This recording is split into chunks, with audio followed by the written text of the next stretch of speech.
What's up, it's ENDYMION, and the train that is Hollywood, video games, and more seems to be derailing much faster than ever before.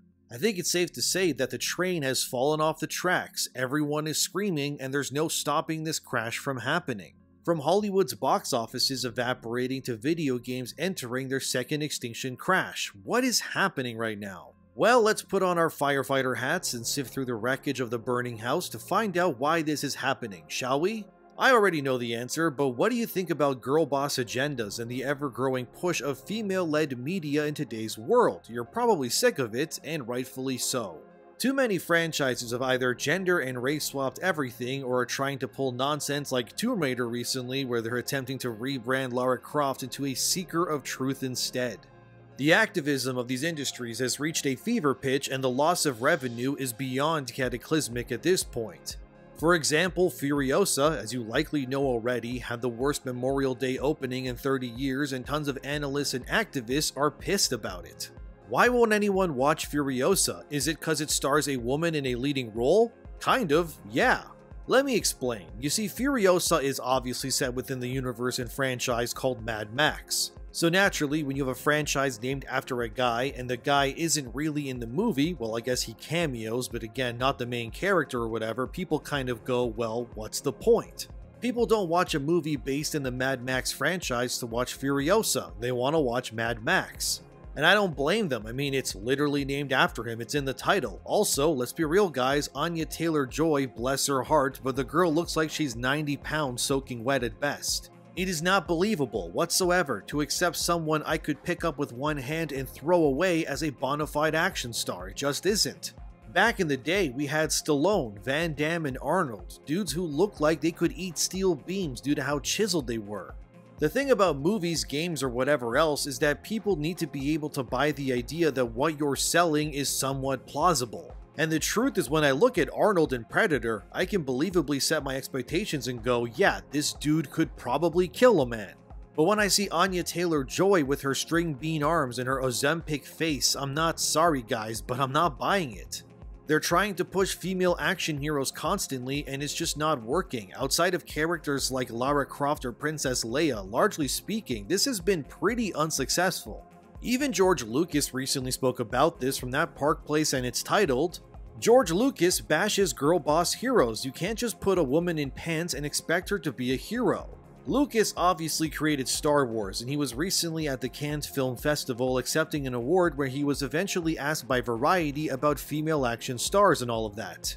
And why audiences don't seem to be receptive to it, and why in Star Wars' case, when he was making them, people accepted female heroes, but they can't seem to do that now, to which he said, and I quote, "Who do you think the heroes are in these stories? What do you think Princess Leia was? She's the head of the rebellion. She's the one that's taking this young kid who doesn't know anything and this boisterous I-know-everything guy who can't do anything and trying to save the rebellion with these clowns, and it's the same thing with Queen Amidala. You can't just put a woman in pants and expect her to be a hero. They can wear dresses, they can wear whatever they want. It's their brains and their ability to think and plan and be logistical. That's what the hero is," end quote. And George is right. The thing is that a lot of female action stars, or I guess failed ones, tend to think they can just replace men with women and everything translates, but it doesn't. There's a reason why, in most horror movies, women are the ones who survive, because in pretty much most horror flicks, the final girl, as they're called, is usually outmatched physically by whatever the villain is. Jason, Freddy Krueger, those weird cave monsters in The Descent, whatever it is, these movies make a point to say, yeah, these women are screwed, dude. They can't go toe-to-toe with someone like Michael Myers or a xenomorph because they'll get bodied. But these sorts of movies work with female action stars, you know, your Ripley to your Aliens, your Melissa Barreras to your Scream movies. Well, I guess not anymore since the whole Palestine thing, but you get what I mean.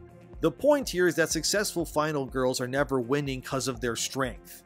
And it's always because of their brains and adaptability to the environment around them. That's what a lot of these new age female action movies, they seem to forget that. Anya Taylor-Joy, like I said, in reality, if she was sprinting at me with a knife, I could easily throw the Slender Man lookalike across the room with one hand easily. There's no contest. There's no way that I can buy her beating people in hand-to-hand combat or anything like that. I just can't. And it's like George Lucas said, his female heroes were never about their physical strength because George lives in reality unlike the rest of woke Hollywood and video games these days too. He knows a fully grown woman is very unlikely to be able to fight off a fully grown man who's looking to harm her. It's just reality, guys. We can sit here and debate how there's no biological differences between men and women, yet when women can't open a jar, who do they call to help them? Exactly. Checkmate, feminists. Any feminist can debate me on the physical differences between men or women. I would easily win in a physical fight against a feminist woman. I could give 10 feminist women a full year to work out and get buff, and I could just do my regular routine of working out and whatnot, and I would destroy every one of them. I am confident in that. The difference between the male and female body in terms of strength and muscles is night and day, and Hollywood and whoever else can try to say whatever they want, it's just not gonna happen. The point here is that these industries are trying to force something onto people, and it's not happening. Even some guy I never heard of until right now is complaining about this when it came to the new Planet of the Apes movie. This one's titled, "The Tonight Show writer declares movie-going public sucks shit after Disney's Kingdom of the Planet of the Apes bombs at box office." Again, I don't know who this guy is, but apparently he writes for late-night television, which kinda just tells me everything I need to know about this guy. He probably leans to the left, thinks it's totally fine that people break into cars because they need your stuff more than you need it, blah blah blah, typical commie gobbledygook. Anyway, this guy, or I think it's a guy who knows these days, said this when Planet of the Apes underperformed. "I think it's time to accept that a large part of the movie-going public sucks shit." He then doubled down saying, "But movies suck now," and then posted a bunch of films with fresh Rotten Tomato scores as if that means anything. Some of my favorite movies are rotten as hell on Rotten Tomatoes. I love Encino Man, Wheeze the Juice Baby, and it has a 14% on Rotten Tomatoes, but I think it's awesome. I recently saw Godzilla x Kong: The New Empire, and I thought it was fun to watch. It's not going to change your life, but that's okay. I got to see a big monkey and big lizard blow stuff up, and guess what? It's rotten too, apparently. Also, can I just say it's a weird coincidence that Kong in that movie now has a magical axe, a big beard, and a small red-headed mini Kong that's basically his surrogate son now? Kong is basically Kratos from God of War, and mini Kong is Atreus. I'm just saying, it's a weird observation, but anyway, moving on. The point here is that Rotten Tomatoes scores don't matter anymore, and based on the box office, Godzilla Kong made like almost $600 million at the box office. So why is Big Monkey and Lizard making gangbusters when Furiosa and such are bombing? It's easy, because Godzilla Kong has no politics in it, doesn't push any female girl bosses or anything like that. It just gives what my dumb brain craves, Big Monkey hitting big monsters with fists while screaming autistically like God intended. Look, I'm a simple man when it comes to movies. I'm not gonna act like I'm someone who knows the finer details of any flick these days, okay? The critical drinker I am not, alright? I am pretty much the average movie-going audience person. I just want to be entertained and not be lectured to. And when I see the telltale signs of wokeness peering at me in a lot of these things like Suicide Squad, Kill the Justice League, or the myriad of movie flops that come out, it's cause I know the people behind these things hate me for being me. I just want to be entertained and not have my time wasted by stupid liberal nonsense being shoved down my throat. And clearly, the audiences out there are the same too. It goes with gaming as well. The games that are doing the best are the ones that reject pronouns and woke identity politics. And the ones that are bombing are, unsurprisingly, the ones that champion that sort of sweet baby direction to nobody's surprise. We're sick of this is what it is, and you can't really keep forcing people to enjoy things like this. We have our own free will, and if your movie or game looks like it's pushing an agenda, tough shit for you, I guess. Cause there's plenty of older movies and games I still haven't gotten through, so I'm in no eager urge to experience your latest slop simulator when I have so much I still have to get through. Remember that article back in 2023 that stated 60% of all playtime went to games 6 years old or older in 2023? And it wasn't surprising to any of us because a lot of new stuff from the West is just slop these days anyway, so why bother when you can go and play other stuff that's older instead? Like currently, I'm going through the Dawn of Ragnarok DLC for Assassin's Creed Valhalla because I bought the DLC on sale a while ago and I just never got around to it. And I'm playing it now and it's fun, I'm enjoying it. I think the only new thing I'm going to play soon is the final shape for Destiny 2, but that's mostly because I pre-ordered that like an idiot over a year ago. But beyond that, in terms of new games soon, I don't got much that I want from the West, mostly just Japanese stuff that's coming in the summer from places like Falcom. And hey, I'm fine with that really, it's no big deal to me, it just means that I can enjoy stuff I've been meaning to go back to instead. Soon enough, I'll go back and play Batman Arkham Knight so I can platinum it finally, since I went ahead already and 100%ed Arkham Asylum and City this year too. What I'm trying to say is that a lot of the new stuff coming out isn't making a very compelling case for existing or why I should pay any attention to it when I got so much older, better stuff available already, and that's cheaper too. Like, movies alone are so expensive these days. If me and my girlfriend wanted to go to a movie, that's around $20 Canadian per person before tax. So with tax, we're talking like $46 right there at least. Then, one medium pop is $7 Canadian. A bag of popcorn at the theater is around $10. We're now $63 deep. Now, if we both want a pop and popcorn, that balloons this entire thing to around $80 Canadian. So you want me to spend $80 Canadian so I can watch Ozempic Taylor-Joy girl boss her way across the wasteland, or if I really wanted to watch it at some point, I can just wait and rent it for like $25 Canadian and just watch it at home. Where my much cleaner bathroom is within walking distance, popcorn at the store is like $3 for a whole bag, and I got infinite coffee and water readily available nearby. Plus, I don't have to worry about some random guy in my movie theater whipping out a knife and going crazy train on random people, cause you never know these days. Which would I prefer to do? The answer is simple, of course. I saw Godzilla Kong: The New Empire at home and I enjoyed it. I could pause it, rewind, talk as much as I wanted during the movie without annoying some random person. Why the hell would I go to the theater these days? It's too expensive, it's dirty, and random people are psychos these days. And it's the same with video games too. Why buy the latest slop for $80 Canadian at release or more when I can just play my older games and pick whatever interests me later for cheaper? Some games, yeah, I'll buy at full price like a Final Fantasy or Stellar Blade, but something made by Ubisoft, for example, yeah, I'll wait. I kinda wanna play Prince of Persia: The Lost Crown, but it's like $60 Canadian. Nah, hell no, no way. When it's maybe $30, I'll buy it because again, stuff is too expensive these days in general. I mean, my property taxes went up $300 from last year on my house.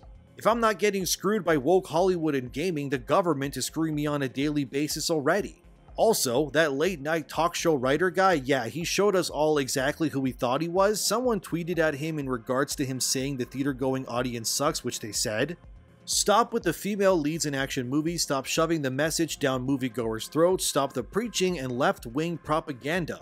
Make movies entertaining again and tone down the CGI, get Biden out of office so prices can go down. To which the late night talk show writer then said, oh hey, I found the guy who sucks shit, and there it is fellas, as clear as the eyes can see. Yet another out-of-touch Hollywood type that just wants you to open your mouth and inhale their crap because you are nothing but a consumer to these sorts of people. That other user is right, by the way, whose name was Big Juicy Booty, great name by the way, and they're right. Hollywood, video games, and so on, they're just shoving the current day message nonsense down your throat constantly. They want you to just accept things, eat the sludge, and swallow the garbage like a good consumer. You are nothing to these people but maggots that are meant to feast on their leftovers. And people are waking up, because things are too expensive, what is being made is not worth the time or money, and complete cultural apathy has now taken root. Nobody cares anymore that Hollywood and gaming is struggling. We may have cared a few years ago, but now, after years of failed psyop content and bad girl boss agendas, you think the average customer is going to care that these millionaires are making less? Not at all, dude. People are evidently sick of the message. We're all sick of it. I don't care if Ubisoft's projected earnings are failing when they want us to accept gay Yasuke in their next Ass Creed game, or ugly man-jaw Solo in the ill-fated Star Wars Outlaws. You're not giving consumers what they want, and they are not obligated to save you or your dying company when you repeatedly give people the opposite of what they want. And if you continue to do so, other games and companies will just fill that hole instead. Some websites, however, are trying to spin woke disasters into wins, like this article from TrueTrophies.com titled, Assassin's Creed Shadows sparks 24% PS5 player spike across 9 Assassin's Creed games. They also try to say that the game is sold out, but that's misleading. Only the collector's edition is sold out, which I mean, yeah, of course it is, because there's a small group of players who will shell out money no matter what for limited quantity items, either to keep for themselves or to scalp it later. But we're hearing nothing about the actual sales of the game itself. They also show a little list here showing which game has how much player increases, and this is not surprising at all. Let's not forget, guys, that this does not mean that the game is doing well or anything like that. Need to remind you that when Suicide Squad came out and bombed, that games like Batman Arkham Knight and the others in the series, they saw a huge increase in players as well. But that wasn't due to the hype, that was to wash the ass taste out of players' mouths from how bad Squad really was. So if anything, I would wager a majority of these Assassin's Creed player counts increasing are like me. Which is, after seeing Shadows, I kinda went, well damn, I guess I ain't getting the ass Creed I wanted this year, so I better get my Creed fix somehow, and I landed on playing Dawn of Ragnarok. I kinda wanna go back and 100% games like Unity and others in the series too, but the newest one, I'm still on the fence about. Part of me wants to play it solely for content reasons so I can make fun of it. Maybe if I ever end up streaming sometime in the future, I'll play Shadows and we can all make fun of it together, we'll see. But that's just typical damage control 101 is what I'm seeing here. While we're at it, Ubisoft, can you just remaster some of these older games for next-gen consoles too? I would love Unity at 60 FPS, 4K, and so on. I also just want an excuse to 100% Origins again too. And the truth just keeps coming. After all, Hellblade is just another female-led game that is completely bombed for Xbox and Ninja Theory 2. It debuted as the 23rd most played Xbox game when it released, and reports are also stating the game has already fallen off the top paid 50 list on Steam, and it came out like a week and a bit ago. There was this one user on Twitter who coped really hard, and I just gotta read it, man, it's funny, and it said, Hellblade 2 isn't doing big numbers because we live in a TikTok Fortnite generation. Gamers have low attention spans and want instant gratification through battle pass rewards, loot boxes, endless unlockables, and level ups. Creativity, story, and immersion are no longer valued, sad truth. This is completely untrue considering just last year Baldur's Gate 3, which is a game that is a turn-based CRPG, won all of the Game of the Year awards. And that game is like 50% just dialogue, not to mention Hogwarts Legacy, a single-player action RPG, was the best-selling game last year. And you got Stellar Blade this year, which has continuously broken its sale records and keeps hitting #1 on multiple country storefronts after release. The reason why She-Blade 2 didn't sell is because it's a 5-hour tech demo with no replay value, limited variety, and costs $70 Canadian right now on Steam. Why in the holiest of hells would you spend $70 on a glorified tech demo? I'm not saying Hellblade failed because it has a woman main character, since again Stellar Blade also has a female main character too. The game failed because it's not really a video game, that's why. Ninja Theory spent 5 years making a 5-hour long game for almost the same price as Elden Ring was at release. You can't make this up. Sure, it looks nice I guess, but graphics should never be everything when it comes to games. This is just a tech demo with a price tag. It's like Furiosa and the rest. They're asking you to pay through the nose to enjoy these things day one, and they're not giving you compelling reasons to do so. You can buy the entire Batman Arkham trilogy and multiple Dark Souls games, or you can buy Hellblade 2, play for a few hours, and then you're done. The massive cope surrounding so many of these releases this year underperforming is surreal, dude. Nobody is obligated to spend their money or time just because you think you deserve it. It's like YouTube, you have to prove you are worthy of the viewer's interest and time and loyalty. I'm not obligated to be showered with any amount of support for simply existing. Instead, I have to work to ensure I am worthy of it, but when it comes to woke Hollywood suffering one of the worst years in its entire existence, or multiple games that offered nothing beyond surface-level experiences bombing, suddenly it's our fault and not theirs. Finally, there was this article from The Hollywood Reporter titled, "What Happened to $100 Million Box Office Openers?"